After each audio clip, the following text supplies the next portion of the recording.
Welcome to the next edition of my podcast today. I'm absolutely delighted to be rejoined by Lisa Nandy, who's been the Wigan MP, who's really helped our case during these really tough times. So, Lisa, what was your immediate reaction to the breaking news that the administrators have reached an agreement with a preferred bidder from Spain?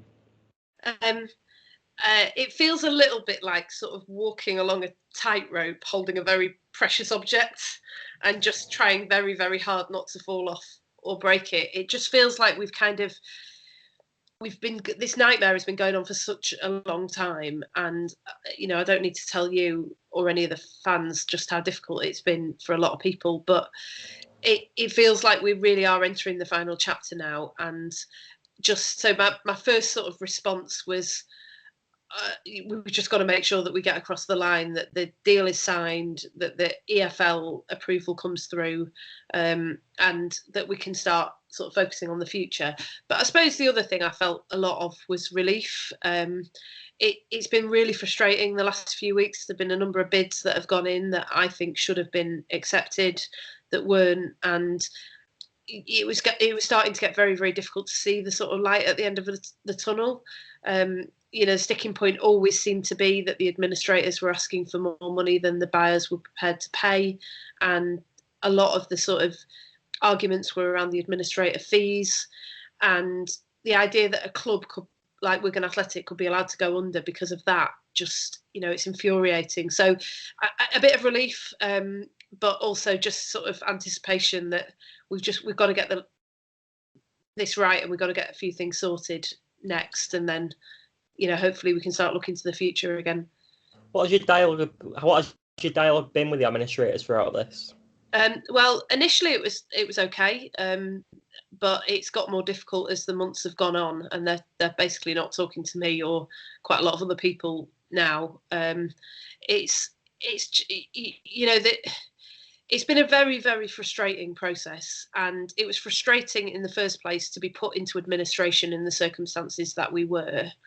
But I think very quickly everybody came together and said, right, look, we can have an inquest into that later. People do need to be held accountable for what was allowed to happen to us. But the absolute overriding priority has got to be to secure the club's long-term future. The difficulty is that when you go into administration, you lose control. And, to be fair to the administrators, there are a number of decisions that they've made that I think they had to take. There were some decisions that they made that, particularly going over to see the previous owner and trying to strike a deal about the debt that he was owed. I think that was really, really helpful to the club and will be helpful going forwards, because it means that we can start the next chapter debt-free. But there are other decisions that have been made, particularly the length of time this has gone on, the bids that have been turned down, the way in which information has been put into the public domain that at times I just think is not really accurate, and has been really quite misleading and confusing, not just for fans but for potential buyers. I think it's put a lot of buyers off over the last few months. It's why we've ended up having to sell a lot of players, because it's dragged on for so long. And the sale of the training ground, I think, was a real strategic mistake and didn't need to happen. So it's been really frustrating. So I guess that's the long answer. The short answer is the relationship is not great at this stage, but the relationship that really matters is the relationship with the future owners, and we're looking to the future now. In terms of the next owners, have you had any contact with the Spanish bidders? No, I haven't spoken to them directly. So these weren't bidders that came through me. So over the course of the last few months, there've been some that have approached me first. There have been others that have been in touch with either the administrators, the supporters club, or the club's chief executive. These weren't mine. I know who they are, and they're very, very keen, as you know, to keep their identity under wraps for now until the EFL approval goes through. But I guess it's fair to say that when I got a full rundown of the details behind it, although obviously I'm sort of not an expert in the football world, it does look very, very positive. It was very reassuring.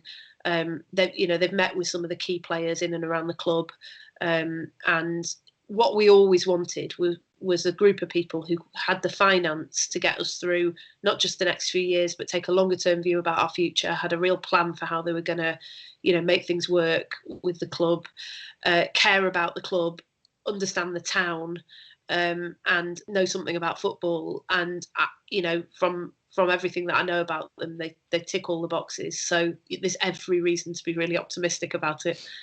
And I think that's the news Wigan fans have been waiting to hear for so long. And obviously, with these Spanish bidders, we respect the wishes that they want to stay anonymous at this point.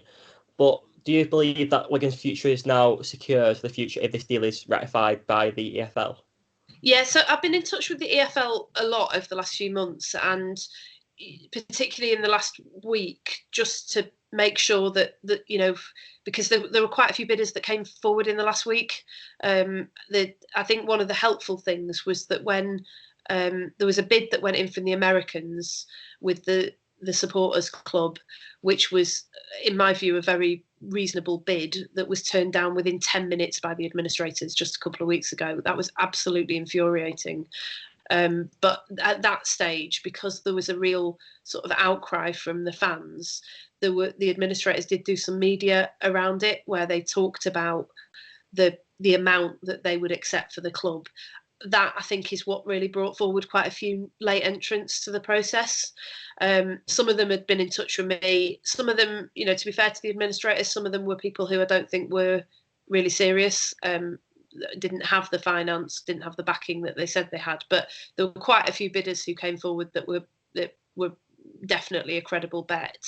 And so, yeah, the bid that has been accepted, I think there's every reason to expect that this will now go ahead. And the EFL have been very, very positive all the way through this. They've been saying, look, it would be a real sign of failure if we didn't secure the future of Wigan Athletic.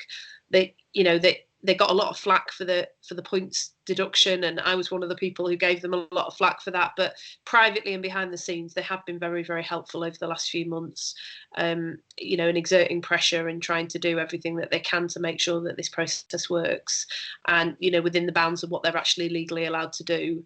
And so, I don't want to jinx it, but I'm optimistic that there shouldn't be a problem with that process. And the administrators said the same thing to you, I think, as well. So, everything that we're hearing says that this should be okay and that we should be able to make this happen. Do you think the EFL should reassess their owners and directors test? Yes. So, as you'll know, there's a petition which the supporters club have put onto the parliamentary website. Please sign that petition. Calls on the government to review the owners and directors tests.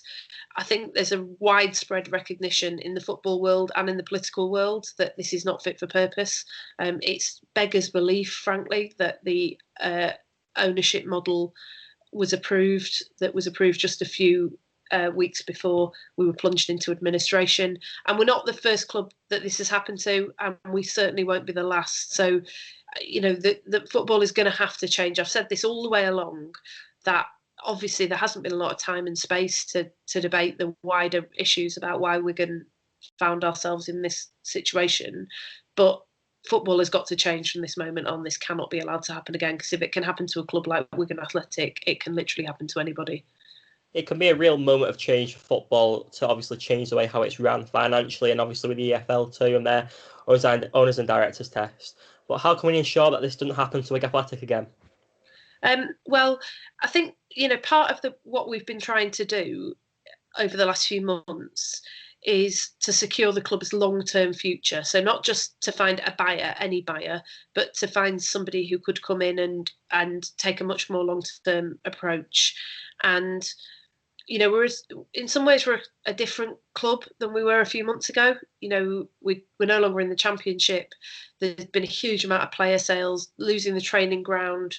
It's changed a lot of things about the club, and obviously losing a lot of the staff as well has been a really difficult experience. But in so many ways, the core of what Wigan Athletic is and what Wigan Athletic has always been about is absolutely still there.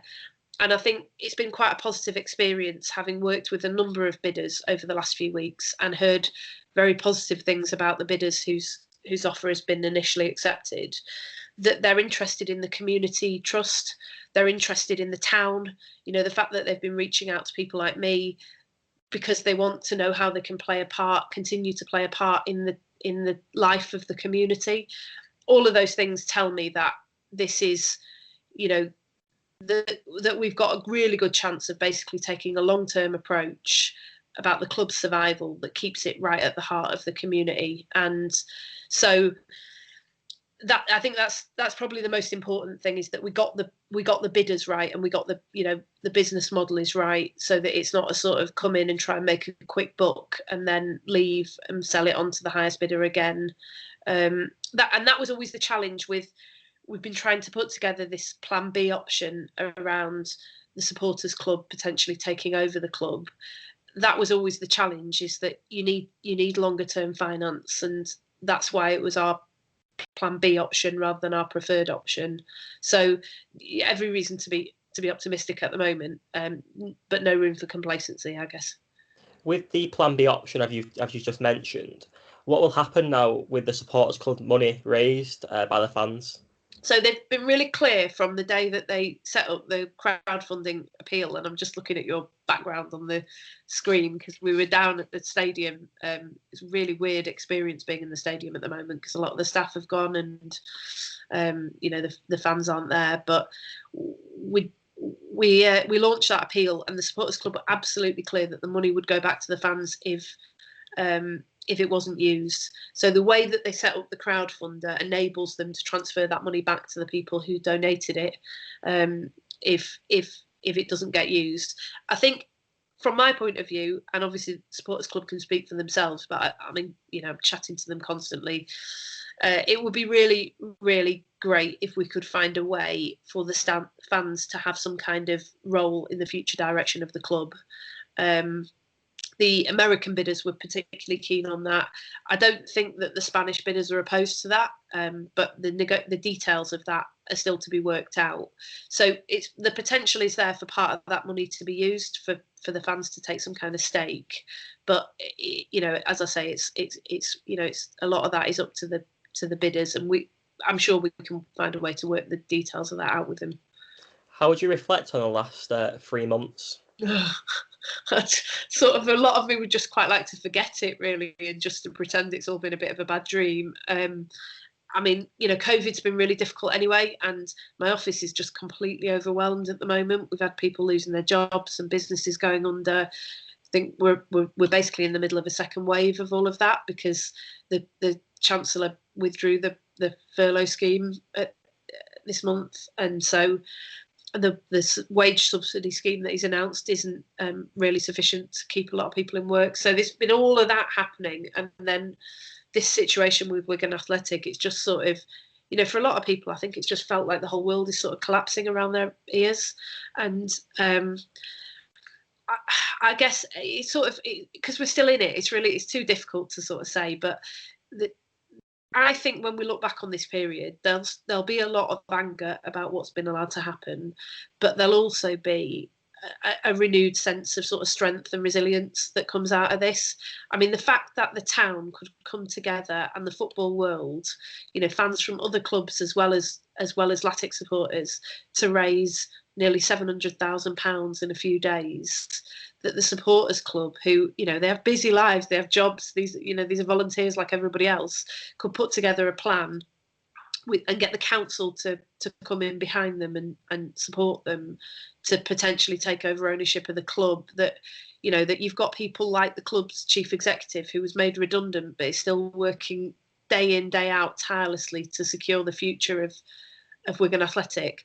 I think there's a lot of positives that we'll be able to take from this, actually, that, you know, we are incredibly resilient, and we were determined from the first day that this happened that we weren't going to let this club fall apart. And I think there's going to, you know, as well as the frustration about the last few months, I think people are going to look back on this and think, wow, did we really do that?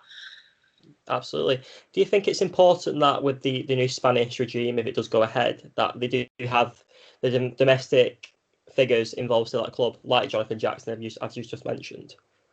Yeah, I think, like, all of the bidders that I've spoken to over the last few months, and there's been about 6 or 7 that I've had sort of quite in-depth sort of discussions with about what happens next. I think they've all recognised that it's really important, especially for people coming in who don't have a base in Wigan already. They've all recognised that it's really important to have people in the club who know and understand not just the club but the town as well. And in my view, we've got some of the best staff of any football club anywhere. I mean, the community trust is incredible, and they win awards for the stuff that they do in the community. But also, in Jonathan Jackson, we've got an absolute gem, and he would be an asset to any club, but particularly Wigan, given that he understands it through and through. He is Wigan Athletic. I think that is recognised. I think that's recognised by the bidders, who I hope will now take over. But I think that's been recognised by a lot of people too. And what, on the flip side of that, what we've been saying to them is, we're here to help you. If you're prepared to put up the money to make sure that we safeguard the future of this club, the club that we, that means so much here, then we're here to support you and we'll help you and we'll make sure that this works. So they can rest assured knowing that they've got a very supportive council, very supportive local politicians, as well as the wider community, and we're absolutely rooting for them to succeed. From the moment they sign that contract, their success is our success, and we're going to make sure that it works. Thank you. And throughout this process, I think you deserve a lot of credit because you've had a lot on your plate with COVID and other politic issues. I'm not an expert on politics. I'm going to put that out there. I don't really know much about it. I know more about football, and I just want to have a bit of a run through with yourselves of what you've done to help Wigan throughout this. I guess, I mean, so it's been a real sort of team effort, really, and because there's been so many moving parts, I think it's really hard to sort of single out any individuals really who've got us through it. But I guess I've just tried to sort of help sort of move things along, really. So from the word go, trying to talk to the administrators about what we need to see, impressing on them how important it is that we get a long-term solution to this, that we don't just get sold off to the highest bidder. I was really concerned about what was happening in Bury, so very early on I got in touch with the people who'd been involved at Bury and at Bolton to get their advice about what we should do. And actually, the thing they were most helpful on was what we shouldn't do and the mistakes that they made, things that they wished that they'd done earlier in the process. So one of the pieces of advice that I was given really early on was, speak to people at the top of the EFL really quickly. Don't let that drift. And so, with the chairman and the chief executive, there's been a regular dialogue with me and with others to make sure that that's all working and that they understand why it is that we're trying to do the things that we do and that we don't have the sort of rug pulled out from under us. And then, obviously, I mean, I'm not an expert in football, so, just like you in politics, this has been quite new to me, but a lot of the bidders have been in touch with me because they've seen me. I've done a lot of media around it just to try and keep the interest alive in the club, to show people that we're not a write-off, that we're a good club, and attract interested bidders. And also trying to help the fans. Your podcast has been amazing for that, just trying to help the fans understand as far as anyone can really say what is happening behind the scenes, because some of it is confidential. Try and help the fans understand where we're going and give them a sense of confidence that there are people who are going to make sure the club doesn't fall apart. As well as that, just trying to, when problems have come up, just trying to get them unstuck. There were some issues with the training ground. We were trying to stop the training ground being sold off, which we didn't manage in the end. But, there were some political issues around that I had to get involved in and try and get unstuck, which we managed. And just working with the council as well. The council's had a bit of stick through this process, but actually I found them to be really, really helpful. They're custodians of public money. They can't just say, we'll buy the club, we'll put the money up for the stadium. They've got to justify the use of that, and they've got to get political support from that, not just from Labour politicians, but from all of the politicians on the council. And they've got to be very, very mindful of all of that. But they have been really privately very supportive, and where that sort of started to drift a bit, I've been involved in discussions to make sure we get back on track. I guess the biggest thing actually in the end is that I feel there are some people in this process who've just had a huge sort of burden placed on their shoulders, and they've never complained about it. But, the supporters club and Jonathan Jackson in particular have just been absolutely incredible. And a lot of what I've been trying to do is just make sure that they're supported through this process. People shouldn't have to take these burdens on alone, and it's a very difficult thing. It's a big responsibility. So that's what I've been trying to do over the last few months, and hopefully, fingers crossed, it's played a part in helping us get to where we need to be.